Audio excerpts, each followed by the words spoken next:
This is the Geometry 2.1 Individual Quiz, Part 1 from Edulastic.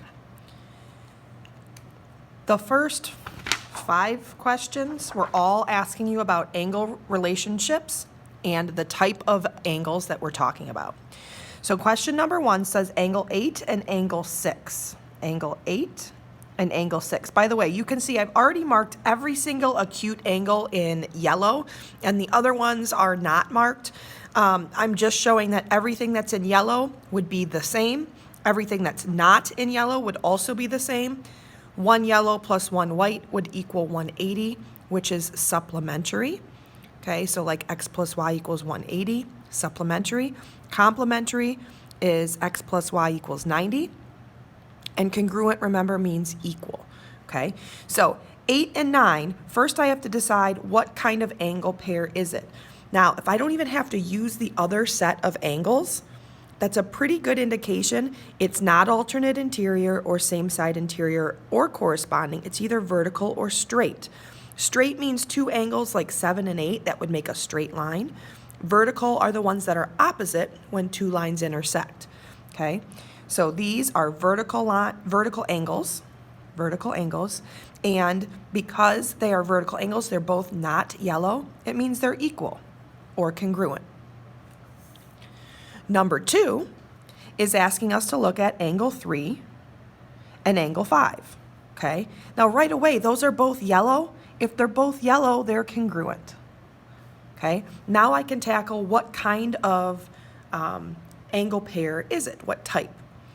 Well, those two together are on a straight line, but they don't form a straight line together. Okay, a straight line pair would again have to add up to equal 180. Those are equal to each other, so it's not straight line pair. It's not vertical, that's what we just talked about. It's not just looking at 2 lines that are intersecting. You actually have to look at all 3 in order to get angle 3 and angle 5. So they're definitely on opposite sides of the transversal. Here's the transversal, opposite sides. So we're not going to say same side. Opposite sides, and they are inside. They kind of look like train tracks. They're inside the train tracks. That makes them alternate interior. Okay? The next one, number 3, is asking us to look at angle 8 and angle 4. So here's 4, here's 8. Okay? They're both not highlighted. Again, that means that they have to be congruent. They're both the same color. I can't just look at them with 2 lines, right? If I cover up one of those, I only see 8. If I cover up those, I only see 4. So it can't be straight and it can't be vertical, okay? Here's the transversal. They're definitely on the same side of the transversal, so I'm going to cross off alternate. If I look to see if they're interior, okay, here's the train tracks. Are they both inside my fingers? No, so they can't be same side interior. They are corresponding, okay? And remember, corresponding means the same position in a different set of angles. So I would describe in this set, 4 is the top. In this set, 8 is the top. They are in the same position in a different angle setting. Okay. Number 4. I think I might have gone out of, oh no, I think we did okay. So number 4 is asking us to look at angle 8 and angle 7. Okay. Now, one of those is highlighted, but one is not. So they are not congruent. Okay. If one is highlighted and one is not, that means you add them together to equal 180. And the word for that is supplementary. Okay. Complementary actually doesn't even make sense in this picture because there aren't 2 angles that add up to 90 shown in this picture at all. Okay. Again, if I cover this up, I can see both 8 and 7. So same side interior, corresponding, and alternate interior don't even really make sense. They're either vertical or straight, okay?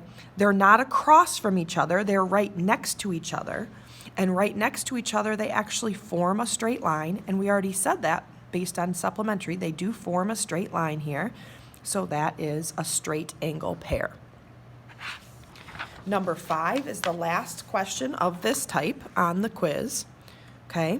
It asks us to look at 4 and 5, okay?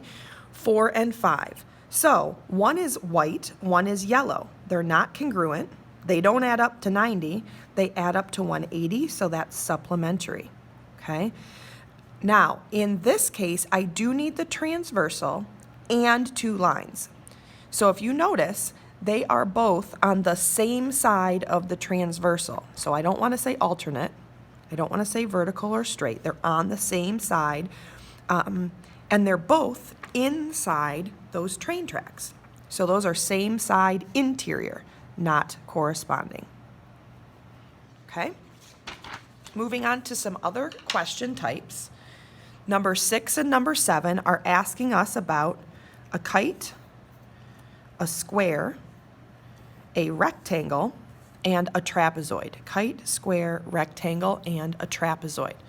So select all the shapes that have at least one pair of parallel sides. Okay? Oops. Make it look like a 9 instead of a B. Okay? A square definitely has parallel sides. A rectangle definitely has parallel sides. Okay? A trapezoid.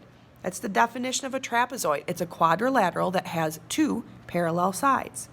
A kite, however, any 2 sides that I focus on, those 2 sides are eventually going to touch each other. That means they are not parallel. Those 2 are eventually going to touch each other, not parallel. Okay? So 3 correct answers to number 6. Number 7 says, select all shapes that have reflection symmetry. Okay? So could I cut the shape in half and it look the same? Like if I was making a Valentine heart, I can fold, it's hard to do down here. I could fold my paper first and then make the cut and it would look like this shape. Okay? I could definitely fold the paper first, right down the center here, a vertical line, okay? And it would create a shape of a kite. Same thing with a square. I could cut it a lot of different ways. I could cut it here, I could cut it here, I could cut it here, okay? A square does have reflection symmetry. A rectangle also has reflection symmetry. Again, I could cut it here, I could cut it this way. I cannot do diagonals. That won't work for symmetry for a rectangle. It will for a square, but up and down or left and right or up and down will work, okay?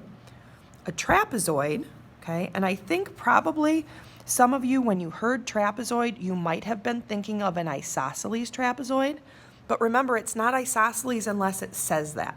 So when it just says trapezoid, you have to think of like the plainest, least specific trapezoid there is. Okay? There's no place where I could fold it in half and it would be exactly the same on this side. If you can see, this corner sticks out a lot further than that corner. Okay? So not a trapezoid. The last question on part 1 of the quiz from Edulastic was a rotation question. Okay? So hopefully when you did this rotation question, you got out your patty paper and your graph paper. You carefully plotted the points for A, B, and C on your graph paper. Then you used your patty paper, and because it's a rotation, we want to put the plus sign right over the origin because it said to rotate it about the origin, okay? 90 degrees clockwise. So 90 degrees is just 1 click. I'm going to put my pencil right at 0, 0. 1 click, I'm going to rotate it the direction of a clock. Again, when this clicks in, there are my 3 points. And I'm going to make sure my really sharp pencil just goes right through. And when I move my tracing paper, I want to be really, really careful because I want to make sure that I get the right letters in the right location. Okay, so I'm just going to slide it to the side so I can see the top one is now B prime.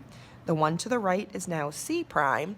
And that bottom one is A prime. Okay? And then connect the dots. And you guys didn't have to really connect the dots. You just had to make sure that you were so careful on Edulastic to get those points in the right spot. A prime is at 2, 2. C prime is at 5, 4. And B prime is at 2, 6. Okay? And that is all for part 1.